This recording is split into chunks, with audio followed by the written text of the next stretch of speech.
નમસ્કાર વિદ્યાર્થી મિત્રો, આજના લેક્ચરમાં આપણે સાપેક્ષ વેગ, સાપેક્ષ સ્થાનાંતર અને સાપેક્ષ પ્રવેગ વિશેના દાખલા ગણીશું. તેમાં પ્રથમ દાખલો,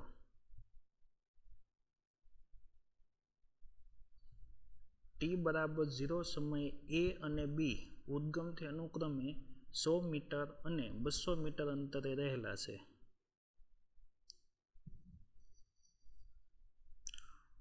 ઉદ્ગમથી a નું અંતર કેટલું આપેલું છે?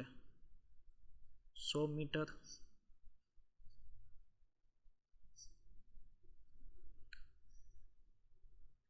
અને b નું અંતર ઉદ્ગમથી આપેલું છે 200 મીટર.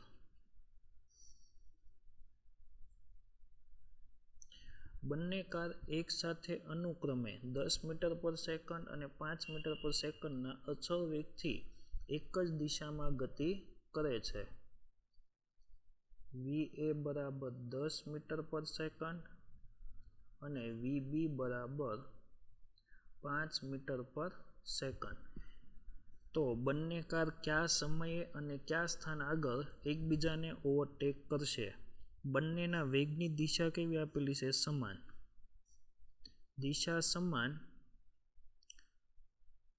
તો સાપેક્ષ વેગમાં શું થશે? બાદબાકી, એટલે સાપેક્ષ વેગ v બરાબર va માઇનસ vb. બંનેની બાદબાકી કરશું, 10 માંથી 5 બાદ કરશું એટલે સાપેક્ષ વેગ આવશે 5 મીટર પર સેકન્ડ. અને a અને b વચ્ચેનું અંતર, આ અંતર 100 મીટર છે. b નું ઉગમ બિંદુથી અંતર 200 મીટર. તો બંને a અને b વચ્ચેનું અંતર કેટલું થશે? 100 મીટર. તો અંતર x બરાબર કેટલા છે?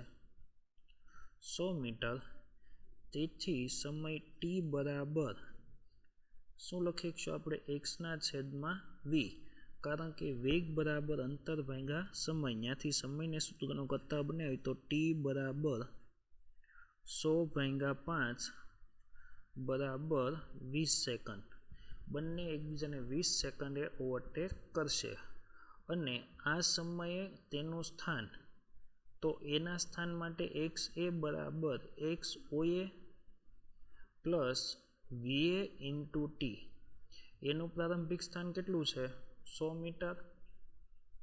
પ્લસ એનો વેગ કેટલો છે? 10. ટીની કિંમત છે 20. 100 metre plus 200 metre.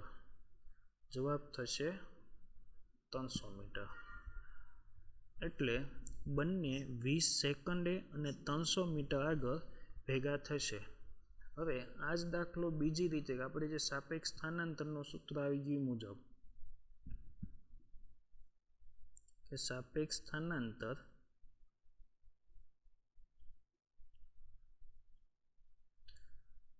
xa minus xb બરાબર xao minus xbo plus va minus vb into t. હવે બંને ભેગા થશે. બંને ભેગા થાય ત્યારે તેનું સ્થાનાંતર કેવું થશે? સમાન. એટલે કે xa બરાબર xb. તેથી xa માઇનસ xb બરાબર કેટલા લખશું આપણે? 0. તેથી 0 બરાબર xa, એનું ઉગમ બિંદુથી અંતર કેટલું હતું? 100 મીટર. b નું ઉગમ બિંદુથી અંતર 200 મીટર. પ્લસ એનો વેગ કેટલો આપેલો છે? 10. b નો વેગ 5 ઇન્ટુ t. તેથી 0 બરાબર માઇનસ 100 પ્લસ 5t. 100 બરાબરને આ બાજુ લાવશો એટલે કેવા થશે? પ્લસ. તેથી 5t બરાબર 100. અને આ સમીકરણ ઉપરથી t બરાબર કેટલા થશે? 20 સેકન્ડ. હવે એનું સ્થાન માટે xa બરાબર xao plus va into t. xao એનું ઉગમ બિંદુથી અંતર હતું 100 મીટર. va ની કિંમત છે 20, va ની કિંમત 10 અને t આપેલો છે 20. તો 100 પ્લસ 200 બરાબર 300 મીટર.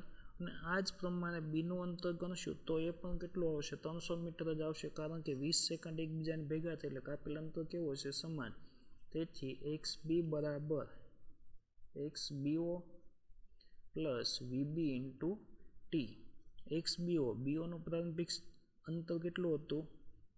200 મીટર. બીનો વેગ છે 5 અને સમય કેટલો મળ્યો હતો આપણને? 20 સેકન્ડ. તો 200 પ્લસ 100 બરાબર 300 મીટર. આમ કોઈ પણ એક જ વસ્તુ ગણવાની છે કે XA મેળવવાની છે અથવા XB, કારણ કે ભેગા થાય ત્યારે બંને કાપેલ અંતર કેવા હશે? સમાન. દાખલા નંબર 2.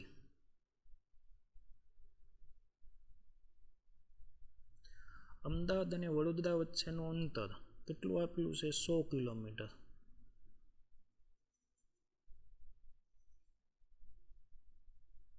અમદાવાદ માટે A અને વડોદરા માટે B.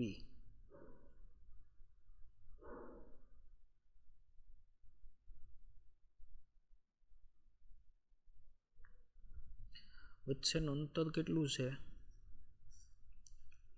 100 કિલોમીટર. હવે આગળ અમદાવાદ અને વડોદરા બંને રેલવે સ્ટેશનોથી એક જ સમયે બંને ટ્રેન ઉપડે છે. આ ટ્રેનોની ઝડપ અનુક્રમે 45 કિલોમીટર અવર અને 30 કિલોમીટર પર અવર. એટલે અમદાવાદથી બરોડા જતી એટલે કે વડોદરા જતી ટ્રેનની ઝડપ VA બરાબર 45 કિલોમીટર પર અવર અને તે જ પ્રમાણે વડોદરાથી અમદાવાદ આવતી ટ્રેનની ઝડપ VB બરાબર 30 કિલોમીટર પર અવર. જો એનો વેગ આપણે પ્લસ લીધો હોય તો બીનો વેગ કેવો લેવો પડશે? માઇનસ. આમ VA બરાબર 45 કિલોમીટર પર અવર અને VB બરાબર -30 કિલોમીટર પર અવર. તેથી સાપેક્ષ વેગ VA માઇનસ VB. આમાં એની સાપેક્ષે બીનો વેગ લખો, બીની સાપેક્ષે એનો વેગ લખો. આપણે તો મૂલ્ય જ ધ્યાનમાં લેવાનું છે. તેથી સાપેક્ષ વેગ V બરાબર એની કિંમત કેટલી છે? 45 માઇનસ માઇનસ થશે પ્લસ. VBની કિંમત છે 30. તેથી સાપેક્ષ વેગ V બરાબર 75 કિલોમીટર પર અવર. હવે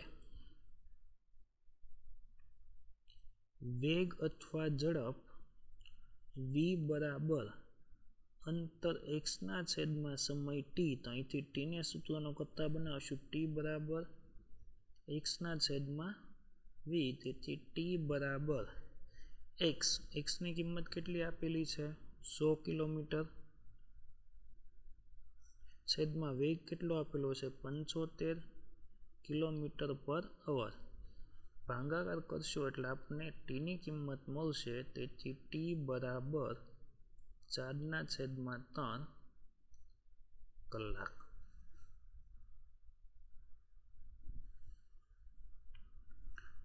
દાખલા નંબર 3. બે સમાંતર રેલવે ટ્રેક ઉત્તર દક્ષિણ દિશામાં છે. ટ્રેન A ઉત્તર તરફ 54 કિલોમીટર પર અવરની ઝડપે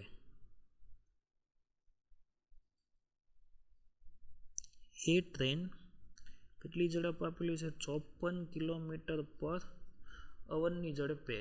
અને ટ્રેન B દક્ષિણ દિશામાં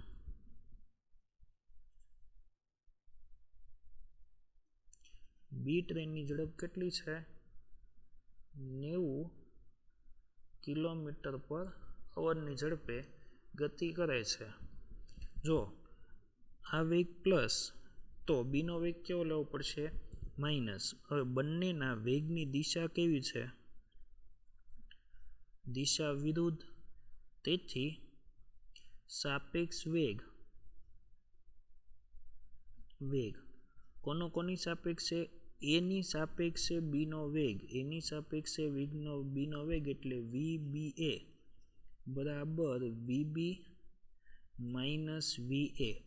એનો વેગ આપણે પ્લસ લીધો હોય તો બીનો વેગ કેવો લેવો પડશે માઇનસ. તેથી VBA બરાબર VB બરાબર -90 માઇનસ એનો વેગ પ્લસ 56. તેથી VBA બરાબર -90 માઇનસ 56 બરાબર -144 કિલોમીટર પર ઓવર. અને આને મીટર પર સેકન્ડમાં ફેરવશું એટલે કે 144 કિલોમીટરની જગ્યાએ લખશું આપણે 1000 મીટર અને છેદમાં 3600 સેકન્ડ. તો આનો જવાબ મળશે આપણે -40 મીટર પર સેકન્ડ. એટલે એટલે કે એની સાપેક્ષે બીનો વેગ કેટલો આવશે -40 મીટર પર સેકન્ડ. હવે બીજું બીની સાપેક્ષે જમીનનો વેગ. બીમાં શું કીધેલું છે બીની સાપેક્ષે બીનો વેગ કેટલો છે 90 કિલોમીટર પર અવર. અને સી એટલે કે જમીન તો કેવી હશે સ્થિર. તેનો વેગ VC બરાબર કેટલા થશે 0. આપણે પૂછેલું છે બીની સાપેક્ષે જમીનનો વેગ. જમીનને આપણે શું ક્રમ આપેલો છે સી. જમીનનો વેગ એટલે VC કોની સાપેક્ષે બીની સાપેક્ષે. તો VCB બરાબર VC માઇનસ VB. VCની કિંમત કેટલી છે 0. VBની કિંમત છે -90. માઇનસ થઈ જશે પ્લસ 90 કિલોમીટર પર અવર. અને આને આપણે મીટર પર સેકન્ડમાં ફેરવશું એટલે આનો આપણે જવાબ મળશે 25 મીટર પર સેકન્ડ. હવે ત્રીજો ભાગ. ટ્રેન એની સત પર તેની ગતિની વિરુદ્ધ દિશામાં.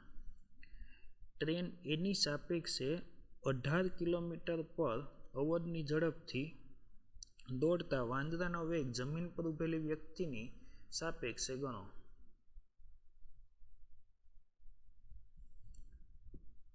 હવે એનો વેગ કેટલો આપેલો છે આપણને 54 કિલોમીટર પર અવર. અને આની ઉપર એક વાંદરો ગતિ કરે છે એની ઝડપ કેટલી આપેલી છે 18 કિલોમીટર પર અવર. હવે આપણને આ સાપેક્ષ વેગ આપેલો છે કે વાંદરાનો ટ્રેન એની સાપેક્ષે વેગ બરાબર ટ્રેન વિરુદ્ધ દિશામાં છે. આને પ્લસ લીધેલો છે તો આને કેવો લેવો પડશે માઇનસ. બરાબર -18 કિલોમીટર પર અવર. તેથી વાંદરાનો ટ્રેનની સાપેક્ષે વેગ વાંદરાનો વેગ VM માઇનસ ટ્રેનનો વેગ VA બરાબર -18 કિલોમીટર પર અવર. વાંદરાનો વેગ મેળવવાનો છે VM માઇનસ ટ્રેનનો વેગ કેટલો આપેલો છે 56 બરાબર -18. તેથી VM બરાબર -18 પ્લસ 56 બરાબર 36 કિલોમીટર પર અવર. 36 કિલોમીટર પર અવર એટલે કે 10 મીટર પર સેકન્ડ. એટલે વાંદરાનો વેગ કેટલો આવ્યો 10 મીટર પર સેકન્ડ. પણ તે આપણને કોની સાપેક્ષે કીધેલું છે જમીનની સાપેક્ષે. વાંદરાનો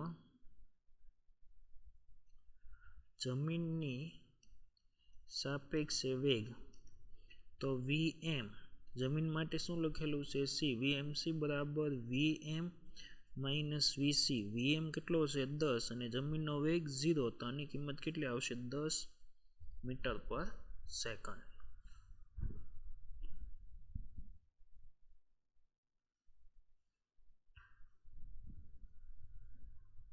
દાખલા નંબર 4. એક જેટ પ્લેન 500 કિલોમીટર પર અવરની ઝડપે ઉડી રહ્યું છે.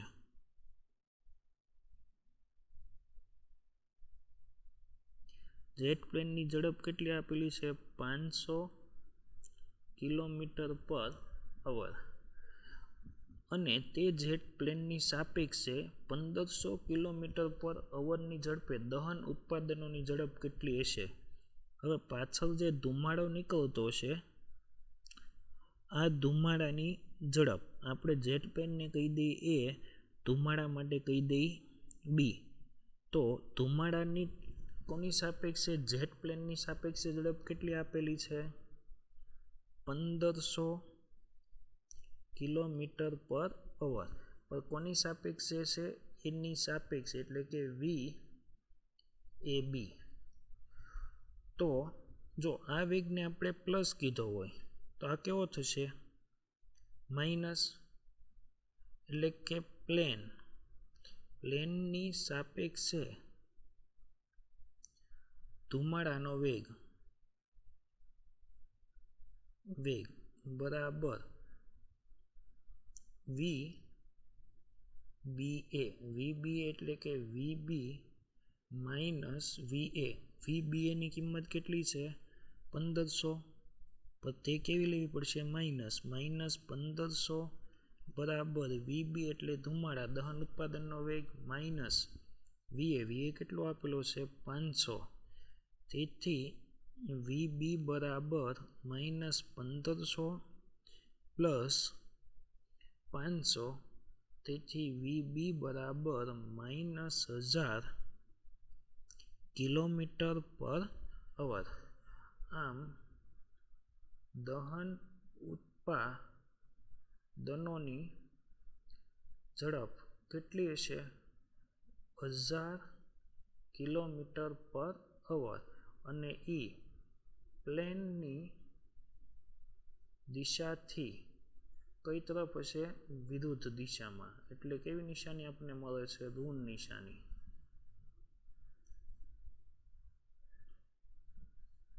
એની પછીનો દાખલો, 400 મીટર જેટલી સમાન લંબાઈ ધરાવતી બે ટ્રેનો એ અને બી એક સમાંતર રેલવે ટ્રેક પર 72 કિલોમીટર પર અવરની ઝડપે એક જ દિશામાં દોડી રહી છે. તો એ માટે પ્રારંભિક વેગ V0 કેટલો છે? 72 કિલોમીટર પર અવર એટલે કે 20 મીટર પર સેકન્ડ. એવી જ રીતના બી માટે પ્રારંભિક ઝડપ V0 શરૂઆતમાં ઝડપ સમાન છે 72 કિલોમીટર પર અવર બરાબર 20 મીટર પર સેકન્ડ.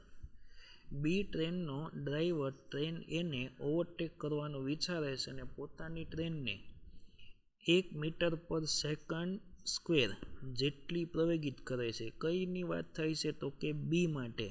બીનો પ્રવેગ આપેલો છે આપણને 1 મીટર પર સેકન્ડ સ્ક્વેર. જો 50 સેકન્ડ બાદ બંને માટે ટી કેટલો થશે? 50 સેકન્ડ બાદ ટ્રેન બીનો ઘાટ ટ્રેન એના ડ્રાઈવરની આગળ થઈ જાય તો બંને ટ્રેન વચ્ચેનું પ્રારંભિક અંતર કેટલું હશે? હવે એ માટે પહેલા અંતર વેગ v બરાબર x/t. તેથી અંતર x બરાબર vt. vt એટલે કે v0t. તેથી x એ બરાબર પ્રારંભિક વેગ કેટલો હતો? 20. સમય કેટલો છે? 50. તો એનું અંતર x એ બરાબર કેટલા આવશે? 1000 મીટર. અને બી કેવી ગતિ કરે છે? એની પાસે પ્રવેગ છે એટલે પ્રવેગી ગતિ માટે સમીકરણ અંતર xb બરાબર vbt પ્લસ 1/at². બીનો પ્રારંભિક વેગ કેટલો છે? 20. સમય કેટલો છે? 50 સેકન્ડ પ્લસ 1/2. પ્રવેગ કેટલો આપેલો છે? 1. અને સમય 50 સેકન્ડનો વર્ગ. 20 ગુણ્યા 50 એટલે આ થશે 1000 પ્લસ 1/2 50 નો વર્ગ 2500 ભાગ્યા 2 એટલે કે xb બરાબર 1000 પ્લસ 1250 અને આ અંતર કુલ થશે 2250 મીટર. તેથી શરૂઆતનું અંતર બરાબર xb - xa એક્સ બી કેટલો મળ્યો આપણને 2250 અને એક્સ એની કિંમત કેટલી હતી 1000 એટલે શરૂઆતનું અંતર કેટલું હશે 1250 મીટર. દાખલા નંબર 6 30 મીટર પર સેકન્ડની ઝડપે જતી ટ્રેન એનો ડ્રાઈવર બીજી એક ટ્રેન બી ને તે જ પાટા પર તે જ દિશામાં બંને ટ્રેન માટે વેગની દિશા કેવી છે સમાન એની તો કે 30 મીટર પર સેકન્ડ અને બી માટે 10 મીટર પર સેકન્ડ દિશા સમાન તો સાપેક્ષ વેગ બરાબર વી બંનેની શું કરવી પડશે બાદબાકી દિશા સમાન એટલે બાદબાકી 10 બરાબર 20 મીટર પર સેકન્ડ. ઝડપથી જોતા બ્રેક મારે છે પરિણામે ટ્રેન પર 2 મીટર પર સેકન્ડ સ્ક્વેરનો પ્રવેગ આપેલો છે એ બરાબર 2 મીટર પર સેકન્ડ સ્ક્વેર. તો એક્સિડન્ટ નિવારવા માટે બે ટ્રેન વચ્ચેનું અંતર ઓછામાં ઓછું કેટલું હોવું જોઈએ. હવે બ્રેક મારે એટલે આ વેગને કહી દે આપણે પ્રારંભિક વેગ તો અંતિમ વેગ v બરાબર 0 મીટર પર સેકન્ડ.